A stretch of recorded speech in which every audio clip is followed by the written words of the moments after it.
ರಾಜ್ಯ ಕಾಂಗ್ರೆಸ್ನಲ್ಲಿ ಬಗೆಹರಿಯದೇ ಇರುವಂತಹ ಮತ್ತು ಕಾಂಗ್ರೆಸ್ ಹೈಕಮಾಂಡ್ ಬಗೆಹರಿಸೋದಿಕ್ಕೆ ಮನಸ್ಸೇ ಮಾಡದಿರುವಂತಹ ಸಮಸ್ಯೆ ಅಂತ ಹೇಳಿದ್ರೆ ಅದು ಸಿಎಂ ಕುರ್ಚಿಯ ಜಟ. ಒಂದ್ ಕಡೆ ಡಿಸಿಎಂ ಬಣ, ಮತ್ತೊಂದು ಕಡೆ ಸಿಎಂ ಬಣ.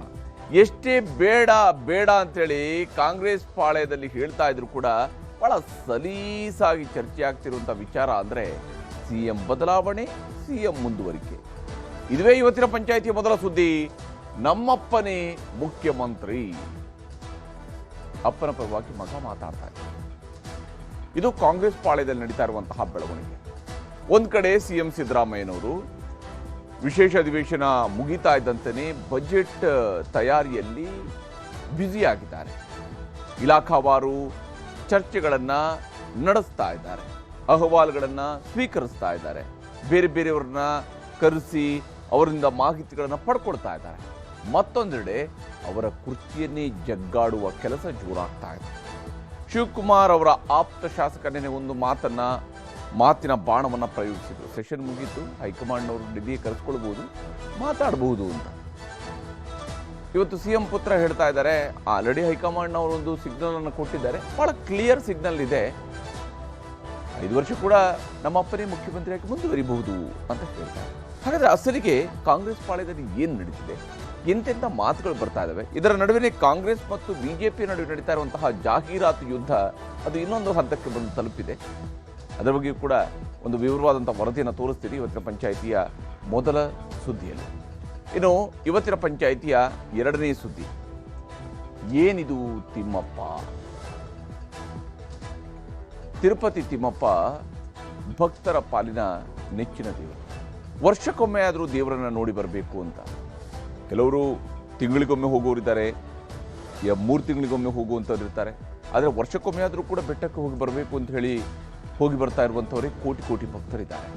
ಹಾಗೆ ಹೋಗಿ ಬರುವಂತಹ ಭಕ್ತರು ತಿಮ್ಮಪ್ಪನ ಲಡ್ಡು ಪ್ರಸಾದವನ್ನು ಮನೆ ಮಂದಿಗೆಲ್ಲ ಹಂಚ್ತಾರೆ, ತಮ್ಮ ಗೆಳೆಯರಿಗೆಲ್ಲ ಹಂಚ್ತಾರೆ, ಸಂಬಂಧಿಕರಿಗೆಲ್ಲ ಹಂಚ್ತಾರೆ. ಭಕ್ತಿಯಿಂದ ಕಣ್ಣಿಗೊತ್ಕೊಂಡು ಅದನ್ನು ತಿಂದು ಧನ್ಯರಾಗ್ತಾರೆ. ಆದರೆ ಅದೇ ಲಡ್ಡಿನಲ್ಲಿ ಪ್ರಾಣಿಯ ಕೊಬ್ಬು ಇದೆ ಅಂತ ಒಮ್ಮೆ, ಟಾಯ್ಲೆಟ್ ಕ್ಲೀನರ್ ಬಳಕೆ ಆಗಿದೆ ಅಂತ ಇನ್ನೊಮ್ಮೆ, ಹೀಗೆ ಆಂಧ್ರ ಪ್ರದೇಶದ ಮುಖ್ಯಮಂತ್ರಿ ಚಂದ್ರಬಾಬು ನಾಯ್ಡು ನೇರ ಆರೋಪವನ್ನು ಮಾಡಿದ್ದಾರೆ. ಮಾಜಿ ಮುಖ್ಯಮಂತ್ರಿ ಜಗನ್ಮೋಹನ್ ರೆಡ್ಡಿ ಅದಕ್ಕೆ ತಿರುಗೇಟು ಕೊಡ್ತಾ ಇದ್ದಾರೆ. ಟಿಡಿಪಿ YSRCPಯ ರಾಜಕೀಯ ಸಮರದಲ್ಲಿ, ಅಂದ್ರೆ ಇದು ಆಂಧ್ರದ ರಾಜಕೀಯಕ್ಕೆ ಸಂಬಂಧಪಟ್ಟಿರುವಂತಹ ರಾಜಕೀಯ ಸಮರ ಇದು. ಆದರೆ ಈ ಸಮರದಲ್ಲಿ ತಿರುಪತಿ ತಿಮ್ಮಪ್ಪನ ಕೋಟ್ಯಾನುಕೋಟಿ ಭಕ್ತರು ನಿಜಕ್ಕೂ ತಮ್ಮ ಹೊಟ್ಟೆಗೆ ಏನು ಸೇರಿದೆ ಅಂತ ಯೋಚಿಸುವಂತಾಗಿದೆ. ಈಗ ಚಂದ್ರಬಾಬು ನಾಯ್ಡು ಅವರು ತಿಮ್ಮಪ್ಪನ ಲಡ್ಡು ಪ್ರಸಾದದ ಬಗ್ಗೆ ಬಿಚ್ಚಿಟ್ಟಿರುವಂತಹ ಮಾಹಿತಿಗಳು ಏನು ಅನ್ನೋದು ನಿಮಗೆ ತೋರಿಸ್ತೀನಿ ಇವತ್ತಿನ ಪಂಚಾಯಿತಿಯ ಎರಡನೇ ಸುದ್ದಿಯಲ್ಲಿ. ಈಗ ಮೊದಲ ಸುದ್ದಿ ಕಡೆಗೆ ಹೋಗೋಣ. ಬಹಳ ಮುಖ್ಯವಾಗಿ ನಮ್ಮಪ್ಪನೇ ಮುಖ್ಯಮಂತ್ರಿ ಅಂತೇಳಿ ಡಾಕ್ಟರ್ ಯತೀಂದ್ರ ಸಿದ್ದರಾಮಯ್ಯನವರು ಹೇಳ್ಕೊಂಡಿದ್ದಾರೆ. ಹಾಗಾದ್ರೆ ಅದಕ್ಕೆ ಆಧಾರ ಏನು? ಈಗ ಹೈಕಮಾಂಡ್ ಹೇಳಬೇಕಾಗಿರುವಂಥದ್ದು ಕಾಂಗ್ರೆಸ್ನಲ್ಲಿರುವಂತಹ ಸದ್ಯದ ಗೊಂದಲಗಳನ್ನು ಗಮನಿಸಿದಾಗ, ಯಾಕಂದ್ರೆ ಮುಖ್ಯಮಂತ್ರಿ ಸಿದ್ದರಾಮಯ್ಯನವರು ಕೂಡ ಇಲ್ಲ, ನಾನೇ ಮುಖ್ಯಮಂತ್ರಿಯಾಗಿ 5 ವರ್ಷ ಮುಂದುವರಿತೀನಿ ಅಂತ ಹೇಳ್ತಾ ಇಲ್ಲ. ಅವರು ಕೂಡ ಹೇಳ್ತಾರೆ ಹೈಕಮಾಂಡ್ ನಿರ್ಧಾರಕ್ಕೆ ನಾನು ಬದ್ಧನಾಗಿರ್ತೀನಿ, ಸದ್ಯಕ್ಕೆ ನಾನು ಮುಖ್ಯಮಂತ್ರಿ ಆಗಿದ್ದೀನಿ, ಹೈಕಮಾಂಡ್ ನಿರ್ಧಾರಕ್ಕೆ ಬದ್ಧನಿದ್ದೇನೆ ಅಂತ ಹೇಳ್ತಾ ಇದ್ದಾರೆ. ಆದರೆ ಮುಖ್ಯಮಂತ್ರಿ ಪುತ್ರ ಹೇಳ್ತಿದ್ದಾರೆ, ಇಲ್ಲ ನಮ್ಮ ಅಪ್ಪನೇ 5 ವರ್ಷ ಮುಖ್ಯಮಂತ್ರಿ ಆಗಿರಬಹುದು, ಯಾಕಂದರೆ ಮುಖ್ಯಮಂತ್ರಿ ವಿಚಾರ, ಹುದ್ದೆಯ ವಿಚಾರ ಚರ್ಚೆಯಲ್ಲಿಲ್ಲ. ಬೇಕಿದ್ರೆ ಬೇರೆ ಚರ್ಚೆ ಮಾಡೋಣ, ಬಜೆಟ್ ಬಗ್ಗೆ ಚರ್ಚೆ ಮಾಡೋಣ, ಹಣಕಾಸು ಸ್ಥಿತಿಗತಿ ಬಗ್ಗೆ ಚರ್ಚೆ ಮಾಡೋಣ, ರಾಜ್ಯಕ್ಕೆ ಬರಬೇಕಾದ ಅನುದಾನಗಳ ಬಗ್ಗೆ ಚರ್ಚೆ ಮಾಡೋಣ ಅಂತ ಹೇಳ್ತಾನೆ ಹೈಕಮಾಂಡ್ ಕೂಡ ಒಂದು ಕ್ಲಿಯರ್ ಸಿಗ್ನಲ್ ಕೊಟ್ಟಿದೆ ಅಂತ ಹೇಳಿದಾರಲ್ಲ. ಇದು ಸಹಜವಾಗಿದೆ, ಕಾಂಗ್ರೆಸ್ ಪಾಳ್ಯದಲ್ಲಿ ಚರ್ಚೆಗೆ ಗ್ರಾಸವಾಗಿದೆ, ಚರ್ಚೆಯನ್ನು ಹುಟ್ಟು ಹಾಕಿದೆ. ಅದರ ಬಗ್ಗಿನ ವರದಿಯನ್ನು ತೋರಿಸ್ತೀವಿ. 5 ವರ್ಷ ಸಿದ್ದರಾಮಯ್ಯ ಮುಖ್ಯಮಂತ್ರಿಗಳಾಗಿರ್ತಾರೆ ಅಂತ ಯತೀಂದ್ರನೇ ಈಗ ಹೈಕಮಾಂಡ್ ಅಂತ ನಾವು ಸ್ವೀಕಾರ ಮಾಡೋಣ ನಡುವೆ. ನಮ್ಮ ಅಪ್ಪನೇ 5 ವರ್ಷ ಮುಖ್ಯಮಂತ್ರಿ ಅಂತ ಮುಗೀತಲ್ಲ, ಅವರೇ ಹೈಕಮಾಂಡ್. ಡೆಲ್ಲಿಯವರ ಹೈಕಮಾಂಡ್ ಸತ್ತೋಗಿದೆ. ಮತ್ತದೇ ಮಾತು, ಮತ್ತದೇ ಗೊಂದಲ, ಮತ್ತದೇ ಸಮರ್ಥನೆ, ಮತ್ತದೇ ಏಟು ಎದಿರೇಟು. ಸದ್ಯಕ್ಕೆ ಕಾಂಗ್ರೆಸ್ ಪಾಳೆಯ ಹಲವು ಹಬ್ಬಗಳನ್ನ ಹಾದು ಬಂದ್ರು, ಅಧಿವೇಶನ, ವಿಶೇಷ ಅಧಿವೇಶನಗಳನ್ನ ದಾಟಿ ಬಂದ್ರು, ಹಳೆ ವರ್ಷ ಹೊಸ ವರ್ಷಗಳನ್ನ ಮುಗಿಸಿ ಬಂದ್ರು. ಮುಗಿಯದೇ ಸಾಗಿರುವ ಗೊಂದಲವೆಂದ್ರೆ ಸಿಎಂ ಕುರ್ಚಿಯ ಭವಿಷ್ಯ. ಈ ವಿಶೇಷ ಅಧಿವೇಶನ ಮುಗಿದು ಸಿಎಂ ಸಿದ್ದರಾಮಯ್ಯ ಬಜೆಟ್ ಸಿದ್ಧತೆಯಲ್ಲಿ ಬ್ಯುಸಿಯಾಗಿದ್ದಾರೆ. ಅಧಿವೇಶನ ಮುಗಿದ ಮಾರನೇ ದಿನದಿಂದಲೇ ಇಲಾಖಾವಾರು ಸಭೆಗಳ ಮೇಲೆ ಸಭೆ ನಡೆಸುತ್ತಿದ್ದಾರೆ. ರಾಜ್ಯದ ಆರ್ಥಿಕ ಸ್ಥಿತಿಗತಿಗಳು ಹಾಗೂ ಇಲಾಖಾವಾರು ಪ್ರಗತಿ ಹಾಗೂ ಬೇಡಿಕೆಗಳ ಪರಿಶೀಲನೆಯಲ್ಲಿ ತೊಡಗಿದ್ದಾರೆ. ಆದರೆ ಸಿಎಂ ಈಗ ಬಜೆಟ್ ಬಗ್ಗೆ ತಲೆಕೆಡಿಸಿಕೊಂಡಿದ್ದರೆ ಅವರದ್ದೇ ಪಕ್ಷದ ಶಾಸಕರು ಸಿಎಂ ಕುರ್ಚಿಯ ಬಗ್ಗೆಯೇ ತಲೆಕೆಡಿಸಿಕೊಂಡಿದ್ದಾರೆ. ಕಾಂಗ್ರೆಸ್ನೊಳಗಿನ ಕುರ್ಚಿ ಕದನಕ್ಕೆ ನಾಂದಿ ಹಾಡಿದವರು ಡಿಕೆಶಿ ಆಪ್ತ ಚನ್ನಗಿರಿಯ ಶಾಸಕ ಬಸವರಾಜ ಶಿವಗಂಗಾ. ಅಧಿವೇಶನ ಮುಗಿಯಿತಲ್ಲ, ಈಗ ಹೈಕಮಾಂಡ್ನವರು ಶಿವಕುಮಾರ್ ಅವರನ್ನ ಕರೀತಾರೆ, ಖುಷಿ ಸುದ್ದಿ ಸಿಗುತ್ತೆ ನೋಡ್ತೀರಿ ಅಂತ ನಿನ್ನೆಯಷ್ಟೇ ಹೇಳಿದ್ದರು. ಅದರ ಮುಂದುವರೆದ್ರಿಂದ ಮತ್ತೊಮ್ಮೆ ಡೇಟ್ ಕರಿಬಹುದು ಅನ್ನೋದು ಕಾಯ್ತಾ ಇದ್ವಿ. ನಿಮ್ಮಲ್ಲಿ ಏನು ಮುಖ್ಯಮಂತ್ರಿ ಗೊಂದಲ ಇತ್ತು, ಅದಕ್ಕೊಂದು ಇತ್ಯರ್ಥ ಆಡಬೇಕು ಹೈಕಮಾಂಡ್. ಮೊದಲಿಗ ನಾನೇ ಅವ್ರ ಹೆಸರಿಗೆ ಪ್ರಮಾಣ ವಚನ ತಗೊಂಡಿದ್ದೀನಿ, ಅವರಿಂದ ಶಾಸಕನಾಗಿದ್ದೀನಿ. ಈ 5 ವರ್ಷ ಅನ್ಬೇಡ್ರಿ, ಇವತ್ತೇ ಆದ್ರೂ ಖುಷಿ ಪಡ್ತೀನಿ. ಡಿಕೆ ಆಪ್ತ ಹೀಗೆ ಹೇಳಿದ್ದು ಸ್ವಲ್ಪವೂ ತಡ ಮಾಡದೆ ಪ್ರತಿದಾಳಿ ಶುರುವಾಗಿದೆ. ಸಿಎಂ ಪುತ್ರ ಎಂಎಲ್ಸಿ ಡಾಕ್ಟರ್ ಯತೀಂದ್ರ ಒಂದೇ ಮಾತಲ್ಲಿ ಡಿಕೆಶಿ ಬಣಕ್ಕೆ ಹೆವಿ ಡೋಸ್ ಕೊಟ್ಟಿದ್ದಾರೆ. ನನ್ನ ಪ್ರಕಾರ ಹೈಕಮಾಂಡ್ ಅವರು ಕ್ಲಿಯರ್ ಆಗಿ ಸಿಗ್ನಲ್ ಕೊಟ್ಟಿದ್ದಾರೆ. 5 ವರ್ಷ ಸಿದ್ದರಾಮಯ್ಯ ಅವರು ಮುಖ್ಯಮಂತ್ರಿಗಳಾಗಿರ್ತಾರೆ ಅಂತ ನಾನು ನಂಬ್ತೀನಿ. ಮೈಸೂರಿನಲ್ಲಿ ಮಾತನಾಡಿರುವ ಡಾಕ್ಟರ್ ಯತೀಂದ್ರ, ಪಕ್ಷದಲ್ಲೀಗ ಯಾವುದೇ ಗೊಂದಲಗಳಿಲ್ಲ, ಹೈಕಮಾಂಡ್ನಿಂದಲೂ ಕ್ಲಿಯರ್ ಮೆಸೇಜ್ ಸಿಕ್ಕಿದೆ, ಈಗ ಆಗಬೇಕಿರುವುದು ಸಿಎಂ ಕುರ್ಚಿಯ ಬಗ್ಗೆ ಚರ್ಚೆಯಲ್ಲ ಅಂತ ಹೇಳುತ್ತಲೇ ನಮ್ಮ ತಂದೆಯವರೇ 5 ವರ್ಷ ಸಿಎಂ ಆಗಿರುತ್ತಾರೆ ಎಂಬ ವಿಶ್ವಾಸ ವ್ಯಕ್ತಪಡಿಸಿದ್ರು. ಪಕ್ಷದಲ್ಲಿ ಅಧಿಕಾರ ಹಸ್ತಾಂತರದ ಚರ್ಚೆಗಳೇ ಇಲ್ಲ, ಹಾಗಾಗಿ ಸಿದ್ದರಾಮಯ್ಯನವರೇ ಸಿಎಂ ಆಗಿರುತ್ತಾರೆ ಎಂದಿರುವ ಡಾಕ್ಟರ್ ಯತೀಂದ್ರ, ಸಿಎಂ ಬದಲಾವಣೆ ಬಗ್ಗೆ ರಾಜಕೀಯ ವಲಯದಲ್ಲಿ ಯಾರೂ ಚರ್ಚೆ ಮಾಡುತ್ತಿಲ್ಲ ಎಂದಿದ್ದಾರೆ. ಇದೇ ಕಾರಣಕ್ಕೆ ರಾಜ್ಯದಲ್ಲಿ ಯಾವ ಬದಲಾವಣೆಯೂ ಇಲ್ಲ ಅನ್ನೋದು ಯತೀಂದ್ರ ವಿಶ್ವಾಸ. ಸಿಎಂ ಬದಲಾವಣೆ ವಿಚಾರ ಮುಗಿದ ಅಧ್ಯಾಯವಾಗಿದ್ದು ಬೇರೆ ಚರ್ಚೆ ಮಾಡೋಣ ಎಂದು ಸಲಹೆ ಕೊಟ್ಟಿದ್ದಾರೆ. ಸಿದ್ದರಾಮಯ್ಯರನ್ನ ಸಿಎಂ ಸ್ಥಾನದಿಂದ ತೆಗೀತೀವಿ ಅಥವಾ ತೆಗೆಯಲ್ಲ ಅಂತ ಹೈಕಮಾಂಡ್ ಹೇಳಿಲ್ಲ. ಹಾಗಾಗಿ ಹೈಕಮಾಂಡ್ ಮುಂದೆ ಬೇಡಿಕೆ ಮನವಿ ಇಟ್ಟವರಿಗೆ ಹೈಕಮಾಂಡ್ ಮನ್ನಣೆ ಇಲ್ಲ ಅನ್ನೋದು ಯತೀಂದ್ರ ಸಂದೇಶ. ಹೈಕಮಾಂಡ್ನವರು ಕ್ಲಿಯರ್ ಸಿಗ್ನಲ್ ಕೊಟ್ಟಿದ್ದಾರೆ. 5 ವರ್ಷ ಸಿದ್ದರಾಮಯ್ಯನವರೇ ಸಿಎಂ ಅಂತ ಅತಿ ದೊಡ್ಡ ಸಂದೇಶ ರವಾನಿಸಿದ್ರು. ನನಗೆ ಗೊತ್ತಿರೋಂಗೆ ರಾಜಕೀಯ ವಲಯದಲ್ಲಿ ಯಾರು ಅದ್ರ ಬಗ್ಗೆ ಚರ್ಚೆ ಮಾಡ್ತಿಲ್ಲ. ಈಗ ಅದು ಸೆಟಲ್ಡ್ ವಿಷಯ. ಈಗ ರಾಜ್ಯದಲ್ಲಿ ಬೇರೆ ವಿಷಯಗಳಿದೆ, ಅದನ್ನ ನೋಡಬೇಕು. ಬಜೆಟ್ ಬರ್ತಾ ಇದೆ, ಫೈನಾನ್ಷಿಯಲ್ ಸಿಚುಯೇಷನ್ ಕೂಡ ಮೊದಲಷ್ಟು ರೆವೆನ್ಯೂ ಬರ್ತಾ ಇಲ್ಲ, ಕೇಂದ್ರ ಸರ್ಕಾರ ಕೊಡಬೇಕಾದ ಹಣಗಳು ಕೊಡ್ತಿಲ್ಲ. ಸೊ ಹಾಗಾಗಿ ಅದ್ರ ಬಗ್ಗೆ ಹೆಚ್ಚು ಗಮನ ಕೊಡಬೇಕು. ಈಗ ಯಾರು ಕೂಡ ಸಿದ್ದರಾಮಯ್ಯ ತೆಗಿತೀವಿ ಅಂತ ಯಾರು ಕೂಡ ಹೇಳಿಲ್ಲ. ಹೈಕಮಾಂಡ್ ಅವರು ಕೂಡ ಏನ್ ತೆಗಿಬೇಕು ಅಂತ ಬೇಡಿಕೆ ಕೊಡ್ತಾ ಇದ್ರು, ಅದಕ್ಕೇನು ಮನ್ನಣೆ ಕೊಟ್ಟಿಲ್ಲ. ಸೊ ಹಾಗಾಗಿ ನನ್ನ ಪ್ರಕಾರ 5 ವರ್ಷ ನನ್ನ ಪ್ರಕಾರ ಹೈಕಮಾಂಡ್ ಅವರು ಕ್ಲಿಯರ್ ಆಗಿ ಸಿಗ್ನಲ್ ಕೊಟ್ಟಿದ್ದಾರೆ. ಅವರು ಬಾಯ್ಬಿಟ್ಟು ಹೇಳಿದೆ ಇರ್ಬೋದು, ಬಟ್ ಅವ್ರಿಗೆ ಕ್ಲಿಯರ್ ಆಗಿ ಸಿಗ್ನಲ್ ಕೊಟ್ಟಿದ್ದಾರೆ. ನಾವು ಇವಾಗ ಸದ್ಯಕ್ಕೆ ಯಾವುದೇ ಲೀಡರ್ಶಿಪ್ ಚೇಂಜ್ ಮಾಡಲ್ಲ ಅಂತ ಹೇಳಿ. ಸೊ ಹಾಗಾಗಿ 5 ವರ್ಷ ಸಿದ್ದರಾಮಯ್ಯ ಅವರು ಮುಖ್ಯಮಂತ್ರಿಗಳಾಗಿರ್ತಾರೆ ಅಂತ ನಾನು ನಂಬ್ತೀನಿ. ಮಗ ಹೀಗೆ ಹೇಳಿ ಕಾಂಗ್ರೆಸ್ ಪಾಳೆಯದಲ್ಲಿ ಕಿಚ್ಚು ಹೊತ್ತಿಸಿದ್ದರೂ ಸಿಎಂ ಮಾತ್ರ ಈ ವಿಷಯದಲ್ಲಿ ಯಾವುದೇ ಪ್ರತಿಕ್ರಿಯೆ ಕೊಡೋದಕ್ಕೆ ಹೋಗಿಲ್ಲ. ಏನ್ ಸರ್, ಇವ್ರು ಯತೀಂದ್ರವರು ನಮ್ಮ ಅಪ್ಪನೇ 5 ವರ್ಷ ಹೈಕಮಾಂಡ್ ಕ್ಲಿಯರ್ ಮಾಡಿದೆ ಅಂತ ಹೇಳಿದ್ದಾರೆ ಸರ್. ಏನ್ ಸರ್, ಇವ್ರು ಯತೀಂದ್ರವರು ನಮ್ಮ ಅಪ್ಪನೇ 5 ವರ್ಷ ಹೈಕಮಾಂಡ್ ಕ್ಲಿಯರ್ ಮಾಡಿದೆ ಅಂತ ಹೇಳಿದ್ದಾರೆ ಸರ್. ಸಿಎಂ ಹೀಗೆ ಪ್ರತಿಕ್ರಿಯಿಸದೆ ಹೋದರೂ ಡಿಸಿಎಂ ಡಿಕೆ ಶಿವಕುಮಾರ್ ಮಾತ್ರ ಮಾತಿನಲ್ಲೇ ಪಂಚ್ ಕೊಟ್ಟು ಹೈಕಮಾಂಡ್ ಕಡೆಗೆ ಬೆರಳು ತೋರಿಸಿದ್ದಾರೆ. ಡಾಕ್ಟರ್ ಯತೀಂದ್ರ ಅವರೇ ನಮ್ಮ ಹೈಕಮಾಂಡ್. ಯತೀಂದ್ರ ಏನು ಹೇಳ್ತಾರೋ ಅದನ್ನ ಗೌರವದಿಂದ ಸ್ವೀಕಾರ ಮಾಡೋಣ. ಮೈಸೂರಿನಲ್ಲಿ ಯತೀಂದ್ರ ನಮ್ಮಪ್ಪನೇ ಮುಖ್ಯಮಂತ್ರಿ ಅನ್ನುವಷ್ಟರಲ್ಲೇ ಮಂಗಳೂರಿಗೆ ಹೋಗಿದ್ದ ಡಿಕೆಶಿ ಅಲ್ಲೇ ನೇರ ಟಾಂಗ್ ಕೊಟ್ರು. ಯತೀಂದ್ರ ಅವರೇ ನಮ್ಮ ಹೈಕಮಾಂಡ್, ಯತೀಂದ್ರ ಏನು ಹೇಳ್ತಾರೋ ಅದನ್ನ ಗೌರವದಿಂದ ಸ್ವೀಕಾರ ಮಾಡೋಣ ಎಂದು ಹೇಳುವ ಮೂಲಕ ಕುರ್ಚಿ ಕದನಕ್ಕೆ ಹೊಸ ಟ್ವಿಸ್ಟ್ ಕೊಟ್ಟರು. ಯತೀಂದ್ರ ಅವರೇ ನಮ್ಮ ಹೈಕಮಾಂಡ್. ಅವ್ರೇನು ಮಾತು ಹೇಳ್ತಾರೆ ಅವ್ರದ್ದು ಬಹಳ ಗೌರವದಿಂದ ಸ್ವೀಕಾರ ಮಾಡೋಣ. ಅಂದ್ರೆ ನೀವು ನೋಡಿದ್ರೆ ಎಲ್ಲ ಸರಿ ಇದೆ ಅಂತ ಹೇಳ್ಕೊಂಡೇ ಬರ್ತಾ ಇದ್ದಾರೆ. ಆದ್ರೆ ಅವರು 5 ವರ್ಷನೇ ಸಿಎಂ ಆಯ್ತಪ್ಪ, ಅವ್ರು ಹೇಳಿದ್ಮೇಲೆ ಅವ್ರ ಹೈಕಮಾಂಡ್ ಹೇಳಿದ್ಮೇಲೆ ಅವರೇ ಯತೀಂದ್ರನೇ ಈಗ ಹೈಕಮಾಂಡ್ ಅಂತ ನಾವು ಸ್ವೀಕಾರ ಮಾಡೋಣ. ನಡೀಲಿ. ನಾನು ನೋಡಿ, I don't want to react. ಬಸವರಾಜ್ಗೂ ರಿಯಾಕ್ಟ್ ಮಾಡಕ್ಕೆ ಇಷ್ಟ ಇಲ್ಲ ನನಗೆ, ಯತೀಂದ್ರಾಗಿ ರಿಯಾಕ್ಟ್ ಮಾಡಕ್ಕೂ ಇಷ್ಟ ಇಲ್ಲ. ಏನು ರಿಯಾಕ್ಟ್ ಮಾಡಿದ್ರು ನಮ್ಮ ಡೆಲ್ಲಿಯವ್ರು ರಿಯಾಕ್ಟ್ ಮಾಡಬೇಕು. ಡಾಕ್ಟರ್ ಯತೀಂದ್ರ ಮಾತಿನಿಂದಾಗಿ ಕಾಂಗ್ರೆಸ್ನೊಳಗೆ ಕಂಪನ ಸೃಷ್ಟಿಯಾಗಿದೆ. ಹಾಗಿದ್ದರೂ ಮಂತ್ರಿಗಳು ಮಾತ್ರ ಇವೆಲ್ಲ ಹೈಕಮಾಂಡ್ಗೆ ಸಂಬಂಧಿಸಿರುವ ವಿಚಾರ ಎನ್ನುತ್ತಲೇ ಸಿಎಂ ಪುತ್ರನ ಮಾತನ್ನೂ ತೇಲಿಸುವ ಪ್ರಯತ್ನ ಮಾಡಿದ್ರು. ಅವಶ್ಯಕತೆ ಇದ್ದಾಗ ಮಾನ್ಯ ಖರ್ಗೆ ಸಾಹೇಬರು ರಾಹುಲ್ ಗಾಂಧಿ ಅವರು ನಾಯಕರಿಗೆ ಕರೆಸಿ ಮಾತನಾಡ್ತಾರೆ ಅಂತ ಬಹಳ ಸ್ಪಷ್ಟವಾಗಿ ಹೇಳಿದ್ದಾರೆ. When time comes they will decide. So ಅವ್ರ ತೀರ್ಮಾನ ಇದೆ. ಸೊ ಸುಮ್ಮನೆ ಯಾರು ಏನು ಹೇಳಿದ್ರು ಮಾಧ್ಯಮದಲ್ಲಿ ಅದಕ್ಕೆ ಬೆಲೆ ಇಲ್ಲ. ಮತ್ತೆ ರಾಜ್ಯದಲ್ಲಿ ಇದು ಶುರುವಾಗಿರುತ್ತೆ ಸಿಎಂ ಡಿಸಿಎಂ ಶಿವಗಂಗಾ ಬಸವರಾಜ್ ಅವರು ಸಿಎಂ ಆಗಲೇಬೇಕಂತ ಪಟ್ಟಿಡ್ತಾರಂತ ಡಿ ಕೆ ಶಿವಕುಮಾರ್. ನೋಡೋಣ, ನಕ್ಷತ್ರಗಳನ್ನ ನೋಡ್ಬಿಟ್ಟು ಅದಕ್ಕೆ ಉತ್ತರ ಕೊಡ್ತಾರೆ. ಈ ಮಧ್ಯೆ ಡಾಕ್ಟರ್ ಜಿ ಪರಮೇಶ್ವರ್ ದಲಿತ ಸಿಎಂ ಆಕಾಂಕ್ಷಿ ಅನ್ನೋದನ್ನ ಕಾರ್ಯಕರ್ತರು ಪದೇ ಪದೇ ನೆನಪಿಸುತ್ತಿದ್ದಾರೆ. ಚಿಕ್ಕಮಗಳೂರು ಜಿಲ್ಲೆ ಹಿರೇಮಗಳೂರಿನಲ್ಲಿ ಪರಮೇಶ್ವರ್ ಮುಂದೆಯೇ ದಲಿತ ಸಿಎಂ ಘೋಷಣೆ ಮೊಳಗಿಸಿದ್ದಾರೆ.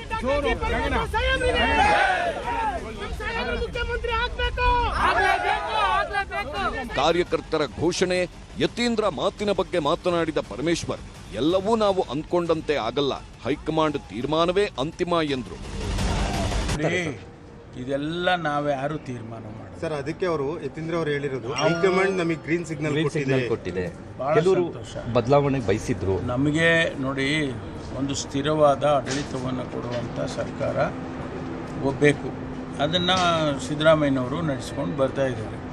ಹಾಗಾಗಿ ಹೈಕಮಾಂಡ್ನವರು ಏನು ತೀರ್ಮಾನ ಮಾಡ್ತಾರೆ ಅದನ್ನು ನಾವೆಲ್ಲರೂ ಕೂಡ ಒಪ್ಕೊಳ್ತೇವೆ. ಇಲ್ಲಿ ಅಲ್ಲಿ ನನಗೆ ಇಷ್ಟಪಡ್ತಕ್ಕಂಥ ಜನ, ನಮ್ಮ ಕಾರ್ಯಕರ್ತರು, ನಮ್ಮ ಮುಖಂಡರುಗಳು ಹೌದಪ್ಪ ಪರಮೇಶ್ವರ್ ಮುಖ್ಯಮಂತ್ರಿ ಆಗಬೇಕು ಅಂತ ಹೇಳಿದ ಕ್ಷಣಕ್ಕೆ ಏನು ಬದಲಾವಣೆ ಆಗಿಬಿಡೋದಿಲ್ಲ. ಆದರೆ ಅವರ ಅಭಿಪ್ರಾಯಗಳನ್ನ ಅವ್ರು ಹೇಳ್ತಾ ಇರ್ತಾರೆ. ಈ ಗಲಾಟೆ ಸಹಜವಾಗೇ ಪ್ರತಿಪಕ್ಷಗಳ ಕೈಗೂ ಅಸ್ತ್ರವಾಗಿದೆ. ಸಿಎಂ ಡಿಸಿಎಂ ಕುರ್ಚಿ ಕದನ ಶುರುವಾಯಿತು ನೋಡಿ ಅಂತ ಅಶೋಕ್ ಅಂದ್ರೆ ಇಬ್ಬರ ಜಗಳದಲ್ಲಿ ರಾಜ್ಯ ಹಾಳಾಗ್ತಿದೆ ಎಂದರು Chalavadi Narayanaswamy. D K versus Siddaramaiah war ಮತ್ತೆ ಪ್ರಾರಂಭ ಆಗಿದೆ. ಡಿ ಕೆ ಶಿವಕುಮಾರ್ ಸ್ಪಷ್ಟವಾಗಿ ಹೇಳಿದ್ದಾರೆ, ನಮ್ಗೆ ಯಾರು ಇನ್ಮೇಲೆ ರಾಹುಲ್ ಗಾಂಧಿ, ಸೋನಿಯಾ ಗಾಂಧಿ, ಪ್ರಿಯಾಂಕಾ ಅವರು ನಮಗೆ ಲೀಡರ್ ಅಲ್ಲ, ಯತೀಂದ್ರನೇ ನಮ್ಮ ಹೈಕಮಾಂಡ್ ಅಂತ ಹೇಳ್ಬಿಟ್ಟಿದ್ದಾರೆ. ಮುಗಿದೋಯ್ತು ಅಲ್ಲಿಗೆ. ನಾನು ಕೊಡೆ, ನೀನು ಬಿಡೆ, ಹಗ್ಗ ಜಗ್ಗಾಟ ನಡೆದಿದೆ. ಇದಕ್ಕೆಲ್ಲ ಕಾರಣ ಹೈಕಮಾಂಡ್ ತೀರ್ಮಾನ 2.5 ವರ್ಷ ಅಂತ ಮಾಡಿದ್ರ ಇಲ್ವಾ? ಸ್ಪಷ್ಟನೆ ಮಾಡ್ಬೇಕಲ್ಲ. ಹೈಕಮಾಂಡ್ ಮಾಡಿಲ್ಲ. ಈ ಕಡೆ ಇವನ್ ಚೂ ಬಿಡ್ತಾರೆ, ಈ ಕಡೆ ಅವ್ರನ್ನು ಚೂ ಬಿಡ್ತಾರೆ. ಎರಡೂ ಕಡೆಯಿಂದ ಬಂಡವಾಳ ಮಾಡ್ಕೊಂತವ್ರೆ. ಇವರಿಬ್ಬರನ್ನ ಎತ್ಕಟ್ಟಿ ಇವ್ರ ಜಗಳದಲ್ಲಿ ಇಡೀ ರಾಜ್ಯ ಹಾಳಾಗ್ತಾ ಇದೆ. ಸಂಗಪ್ಪನ ಜಾಹೀರಾತಿಗೆ ನುಂಗಪ್ಪಗಳ ಟಾಂಗ್. ಕಾಂಗ್ರೆಸ್ ಬಿಜೆಪಿ ಮಧ್ಯೆ ಜಾಹೀರಾತು ಜಟಾಪಟಿ. ಈ ಮಧ್ಯೆ ಕಾಂಗ್ರೆಸ್ ಬಿಜೆಪಿ ನಡುವೆ ಜಾಹೀರಾತು ಜಟಾಪಟಿ ಜೋರಾಗೇ ನಡೆಯುತ್ತಿದೆ. ಮೊನ್ನೆ ವಿಬಿ ಜೀರಾಮ್ಜಿ ವಿರುದ್ಧದ ಹೋರಾಟದ ದಿನಗಳಲ್ಲಿ ಸಂಗಪ್ಪನಿಗೆ ಮಹಾತ್ಮ ಗಾಂಧೀಜಿ ಪ್ರಶ್ನೆ ಮಾಡುವ ರೀತಿ ಕಾಂಗ್ರೆಸ್ ಜಾಹೀರಾತು ಕೊಟ್ಟಿತ್ತು. ಕಾಂಗ್ರೆಸ್ನ ಜಾಹೀರಾತಿಗೆ ಜಾಹೀರಾತು ಮೂಲಕವೇ ಬಿಜೆಪಿ ಟಾಂಗ್ ಕೊಟ್ಟಿದೆ.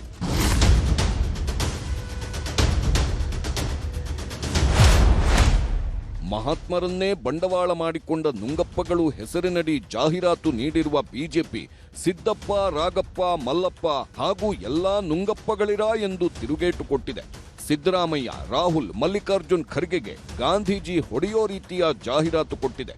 ನಕಲಿ ಗಾಂಧಿಗಳಿಂದ ಮಹಾತ್ಮ ಗಾಂಧಿಗೆ ಅವಮಾನ ಎಂಬ ಬರಹದೊಂದಿಗೆ ಗಾಂಧೀಜಿ ಗ್ರಾಮ ಸ್ವರಾಜ್ಯ ಪರಿಕಲ್ಪನೆ ಪೋಷಿಸಿದ್ದೇ ಪ್ರಧಾನಿ ಮೋದಿ ಎಂಬ ವಾದ ಮಂಡಿಸಿದೆ.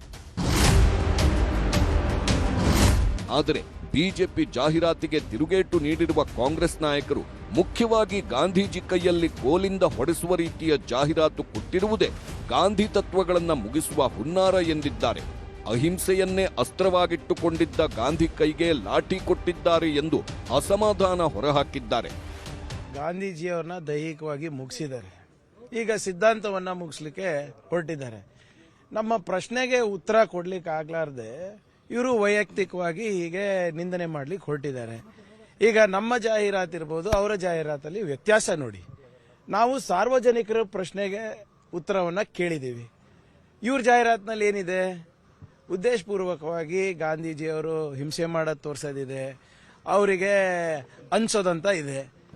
ಈಗ ಹೊಸದಾಗಿ ಏನೋ ಮಹಾತ್ಮ ಗಾಂಧೀಜಿ ಬಗ್ಗೆ ಮಾತಾಡಕ್ಕೆ ಹೋಗಿದ್ದಾರೆ. ಅಷ್ಟು ಒಂದು ಗೌರವ ಇರೋದಿದ್ರೆ ಮಹಾತ್ಮ ಗಾಂಧೀಜಿ ಹೆಸರನ್ನು ನಾವು ಉದ್ಯೋಗ ಖಾತ್ರಿ ಯೋಜನೆಗೆ ಇಟ್ಟಿದ್ವಲ್ಲ, ಅದನ್ನು ಯಾಕೆ ತೆಗಿಯೋಕೆ ಹೋದ್ರು? ಕಾಂಗ್ರೆಸ್ನವ್ರ ಹೆಸರು ಮಹಾತ್ಮ ಗಾಂಧೀಜಿ ಅವರ ಜೊತೆ ಜೋಡಣೆ ಆಗಿದೆ ಅಂತ ಹೇಳಿ ಅದು ಆಗಬಾರ್ದು ಅಂತೇಳಿ ತೆಗೆದಿದ್ದಾರೆ. ಅವರು ಕೊಟ್ಟಿರ್ತಕ್ಕಂಥ ಇವತ್ತಿನ ಎಲ್ಲ ಪತ್ರಿಕೆಗಳಲ್ಲಿ ಲಕ್ಷಾಂತರ ರೂಪಾಯಿ ಖರ್ಚು ಮಾಡಿ ಸುಳ್ಳಿನ ಸತ್ಯ ಅನ್ನೋದನ್ನ ಯಾವ ರೀತಿ ಬಿಂಬಿಸಬೇಕು ಅನ್ನೋದನ್ನ ಪ್ರಯತ್ನ ಭಾರತೀಯ ಜನತಾ ಪಾರ್ಟಿಯವರು ಮಾಡಿದ್ದಾರೆ. ಅವರನ್ನ ದೈಹಿಕವಾಗಿ ಕೊಂದು ಈಗ ಅವರ ಮಾನಸಿಕವಾಗಿ ಅವರ ಸಿದ್ಧಾಂತಗಳನ್ನ ಕೊಲ್ಲಲಿಕ್ಕೆ ಮೊದಲನೇ ಹೆಜ್ಜೆ ಇಟ್ಟಿದ್ದಾರೆ. ಮತ್ತೊಂದೆಡೆ ಕಾಂಗ್ರೆಸ್ ಆರೋಪಕ್ಕೆ ಬಿಜೆಪಿ ಕೂಡ ತಿರುಗೇಟು ಕೊಟ್ಟಿದೆ. ನೀವು ನಕಲಿ ಗಾಂಧಿಗಳು ನೀವೆಲ್ಲ, ನಿಮಗೂ ಗಾಂಧೀಜಿ ಕುಟುಂಬಕ್ಕೂ ಸಂಬಂಧನೇ ಇಲ್ಲ. ಆದರೆ ಗಾಂಧೀಜಿ ಹೆಸರನ್ನು ತೆಗೆದುಕೊಂಡು ಗಾಂಧೀಜಿ ಹೆಸರಿಗೆ ಅಪವಿತ್ರ ಮಾಡ್ತಾ ಇದ್ರು. ಯಾಕಂದರೆ ಗಾಂಧಿ ಹೆಸರು ಇಟ್ಕೊಂಡು ಗೋಫ್ಯಾಕ್ಸ್ ಹಗರಣ ಮಾಡಿದ್ರಿ. ಇಂದಿರಾ ಗಾಂಧಿಯವರು ಗಾಂಧೀಜಿ ಹೆಸರಿಟ್ಕೊಂಡು ದೇಶದ ಸಂವಿಧಾನವನ್ನೇ ಬದಲಿಸ್ಬಿಟ್ರು, ಎಮರ್ಜೆನ್ಸಿ ತಂದರು. ಈ ಥರ ಗಾಂಧಿಗೆ ವಿರೋಧವಾದಂಥ ಕೆಲಸಗಳನ್ನು ಮಾಡೋ ಮುಖಾಂತರ ಗಾಂಧೀಜಿಗೆ ಅವಮಾನ ಮಾಡಿದಂಥ ನಿಮ್ಮ ಬಗ್ಗೆ ಬೇಸರ ಆಗಿ ಗಾಂಧೀಜಿನೇ ಕೋಲ್ ತಗೊಂಡಿದ್ದಾರೆ. ನಿಮ್ಮ ಕಾಟ ತಾಳಲಾರ್ದ ಆ ಅಡ್ವರ್ಟೈಸ್ಮೆಂಟನ್ನು BJP ಕೊಟ್ಟಿದೆ, ಅದರಲ್ಲಿ ಏನೂ ತಪ್ಪಿಲ್ಲ. ಈ ಜಾಹೀರಾತುಗಳ ಜಗಳ ಪೊಲೀಸ್ ಮುಂದೆ ಹೋಗಿ ನಿಂತಿದೆ. ಜಾಹೀರಾತಿನಲ್ಲಿ ಮಹಾತ್ಮ ಗಾಂಧೀಜಿ ಹೆಸರನ್ನ ಬಿಜೆಪಿ ದುರುಪಯೋಗ ಮಾಡಿಕೊಂಡಿದೆ ಎಂದು ಗೃಹ ಇಲಾಖೆ ಅಪರ ಮುಖ್ಯ ಕಾರ್ಯದರ್ಶಿ ಹಾಗೂ ಡಿಜಿಪಿಗೆ ದೂರು ನೀಡಲಾಗಿದೆ. ಸದ್ಯಕ್ಕೆ ರಾಜ್ಯದಲ್ಲಿ ಒಂದೆಡೆ ಸರ್ಕಾರದಲ್ಲಿ ಕುರ್ಚಿ ಜಟಾಪಟಿ ಮುಂದುವರೆದಿದ್ರೆ, ಮತ್ತೊಂದೆಡೆ ಜಾಹೀರಾತು ಜಟಾಪಟಿ ಎರಡೂ ಪಕ್ಷಗಳ ನಡುವೆ ಕಿಚ್ಚು ಹಚ್ಚಿದೆ. Bureau report, news 18. ಹೀಗೆ ರಾಜ್ಯದಲ್ಲಿ ಒಂದು ಕಡೆ ಮುಖ್ಯಮಂತ್ರಿ ವಿಚಾರ, ಮುಖ್ಯಮಂತ್ರಿಯ ಕುರ್ಚಿ ವಿಚಾರ, ಮತ್ತೊಂದು ಕಡೆಯಲ್ಲಿ ಜಾಹೀರಾತಿನ ಚಟಾಪಟಿ ಎರಡೂ ಕೂಡ ಜೊತೆಯಲ್ಲಿ ಸಾಗ್ತಾ ಇದೆ. ನಡುವೆ ಆಂಧ್ರದಲ್ಲಿ ಅಲ್ಲಿಯ ರಾಜಕೀಯದಲ್ಲಿ ಲಡ್ಡು ಲಡಾಯಿ ಈಗ ಬಹಳ ಜೋರಾಗಿರುವಂಥದ್ದು. ತಿಮ್ಮಪ್ಪನ ಲಡ್ಡಿನ ವಿಚಾರದಲ್ಲಿ ನಡೀತಾ ಇರುವಂತಹ ಲಡಾಯಿ ಇದು. ಚಂದ್ರಬಾಬು ನಾಯ್ಡು ಅವರು ಮತ್ತೆ ಆರೋಪವನ್ನು ಮಾಡಿದ್ದಾರೆ ಜಗನ್ಮೋಹನ್ ರೆಡ್ಡಿ ವಿರುದ್ಧ. ಮತ್ತೆ ಮುನ್ನೆಲೆಗೆ ಬಂದಿದೆ ತಿರುಪತಿಯ ಲಡ್ಡು ಲಡಾಯಿ. ಲಡ್ಡು ವಿಚಾರಕ್ಕೆ ಸಂಬಂಧಪಟ್ಟಂತೆ ವೈಎಸ್ಆರ್ ಕಾಂಗ್ರೆಸ್ ಸರ್ಕಾರದ ಅವಧಿಯ ಲಡ್ಡು ತಯಾರಿಕೆಗೆ ಕೆಮಿಕಲ್ ಬಳಕೆ ಆಗಿದೆ, ಅದು ಕೂಡ ಟಾಯ್ಲೆಟ್ ಕ್ಲೀನರ್ನಂತಹ ಕೆಮಿಕಲ್ನನ್ನು ಬಳಕೆ ಮಾಡಿದ್ದಾರೆ ಅಂತ ಹೇಳಿ ಆರೋಪ ಮಾಡಲಾಗಿದೆ. ಬಾತ್ರೂಮ್ ಕ್ಲೀನ್ ಮಾಡುವಂತಹ ಕೆಮಿಕಲ್ ಬಳಸಿದ್ದಾರೆ ಅಂತ ಹೇಳಿ ಆರೋಪ ಮಾಡಿದ್ದಾರೆ ಆಂಧ್ರದ ಮುಖ್ಯಮಂತ್ರಿ ಚಂದ್ರಬಾಬು ನಾಯ್ಡು. ಚಂದ್ರಬಾಬು ನಾಯ್ಡು ಅವರು ಮಾಡ್ತಾ ಇರುವಂತಹ ಆರೋಪ ಇದು. ಚಂದ್ರಬಾಬು ನಾಯ್ಡು ಆರೋಪವನ್ನು ಜಗನ್ಮೋಹನ್ ರೆಡ್ಡಿ, ಮಾಜಿ ಮುಖ್ಯಮಂತ್ರಿ ಜಗನ್ಮೋಹನ್ ರೆಡ್ಡಿ ತಳ್ಳಿ ಹಾಕಿದ್ದಾರೆ. ಸಿಬಿಐ ತನಿಖೆ NDRI ಪ್ರಯೋಗಾಲಯದ ವರದಿಯನ್ನು ಉಲ್ಲೇಖ ಮಾಡಿದ್ದಾರೆ ಜಗನ್ಮೋಹನ್ ರೆಡ್ಡಿ ತಮ್ಮ ಸಮರ್ಥನೆಗಾಗಿ. ಸಿಬಿಐನ ತನಿಖೆಯಲ್ಲೂ ಕೂಡ ಯಾವುದೇ ರೀತಿಯಂಥ ಕೆಮಿಕಲ್ ಬಳಸಿಲ್ಲ ಅಂಥೇಳಿ ನಾಯ್ಡುಗೆ ಜಗನ್ಮೋಹನ್ ರೆಡ್ಡಿ ಸಾಕ್ಷ್ಯಗಳ ಮುಂದಿಟ್ಟು ತಿರುಗೇಟು కొడతా ಇದ್ದಾರೆ. ವಿಚಾರದಲ್ಲಿ ಇಬ್ಬರು ನಾಯಕರುಗಳು ಏನೇನು ಮಾತನಾಡ್ತಿದ್ದಾರೆ ಅನ್ನೋದು ನಿಮಗೆ ತೋರಿಸ್ತೀವಿ. 5 సంవత్సరాలు కల్తీ అయిన గీ బాధేస్తుంది. అలాంటి గీ తీసుకొచ్చారు, మామూలు కెమికల్స్ తో తయారు చేశారు. పేపర్ లో వస్తే నాకే ఆశ్చర్యం వస్తా ఉంది. ఎలాంటి కెమికల్స్ అంటే మన బాత్రూముల్లో వేసి క్లీన్ చేసే కెమికల్ ని గీలో వేసి దాన్ని మళ్ళీ లడ్డు చేసి మనం తినే పరిస్థితికి వచ్చామని వస్తున్నాయి. శ్రీశైలంలో కూడా కల్తీ జరిగిందని కెమికల్స్ 2 ఉన్నాయి. నిజంగా సిబిఐ ఇలాంటి చంద్రబాబు నాయుడు చేస్తా ఉన్న ఈ అవాస్తవాలన్నీ, చంద్రబాబు నాయుడు గారు చెప్తా ఉన్న ఈ అబద్ధాలన్నీ కూడా అబద్ధం అని చెప్పి తేల్చింది.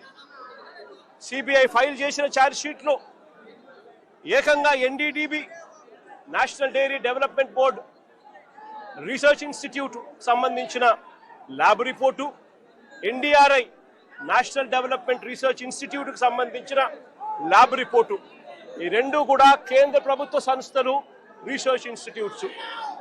వీళ్ళు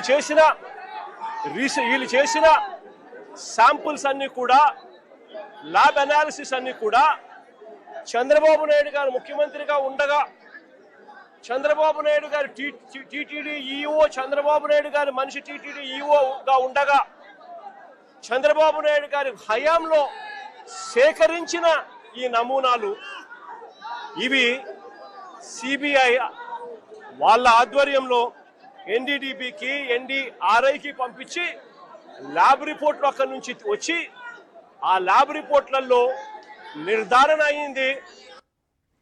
ಆದರೆ ಇವರ ಮಾತುಗಳಿಂದಾಗಿ ಸಹಜವಾಗಿಯೇ ಭಕ್ತರ ಭಾವನೆಗಳಿಗೆ ರಾಜಕೀಯದ ಪೆಟ್ಟು ಬೀಳ್ತಾ ಇರುವಂಥದ್ದು ಸ್ಪಷ್ಟವಾಗಿ ಗೋಚರಿಸ್ತದೆ. ಯಾಕಂದರೆ ಜಗನ್ ನಾಯ್ಡು ರಾಜಕೀಯ ತಿಮ್ಮಪ್ಪನ ಭಕ್ತರಿಗೆ ಆಘಾತವನ್ನು ತಂದಿಟ್ಟಿದೆ.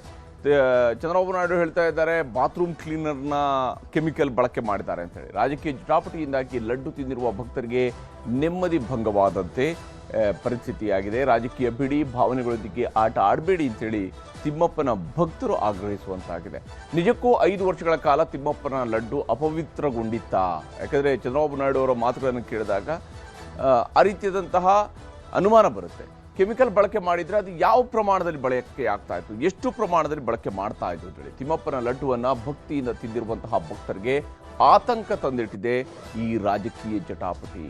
ದೇವರ ಪ್ರಸಾದವನ್ನೇ ನಂಬಲು ಸಾಧ್ಯವಾಗದಂತಹ ಸ್ಥಿತಿ ನಿರ್ಮಾಣ ಆಗ್ತಾ ಇದೆಯಾ? ಈ ರೀತಿಯಾಗಿ ದೇವರ ಪ್ರಸಾದವನ್ನೇ ನಂಬೋದಕ್ಕೆ ಆಗೋದಿಲ್ಲ ಅಂತ, ಯಾಕಂದರೆ ಕಣ್ಣು ಗೊತ್ಕೊಂಡು ತಿನ್ನುವಂತಹ ಮಂದಿ ಈ ರೀತಿಯಾದಂತಹ ಅನುಮಾನದಿಂದ ಒಂದು ಪ್ರಸಾದವನ್ನು ತಿನ್ನೋದಕ್ಕೆ ಸಾಧ್ಯ ಆಗುತ್ತಾ ಇವರ ರಾಜಕೀಯದ ಕಾರಣಗಳಿಗಾಗಿ ಅನ್ನುವಂತಹ ಪ್ರಶ್ನೆ ಇಲ್ಲಿರುವಂಥದ್ದು. ಇದಾಗಿ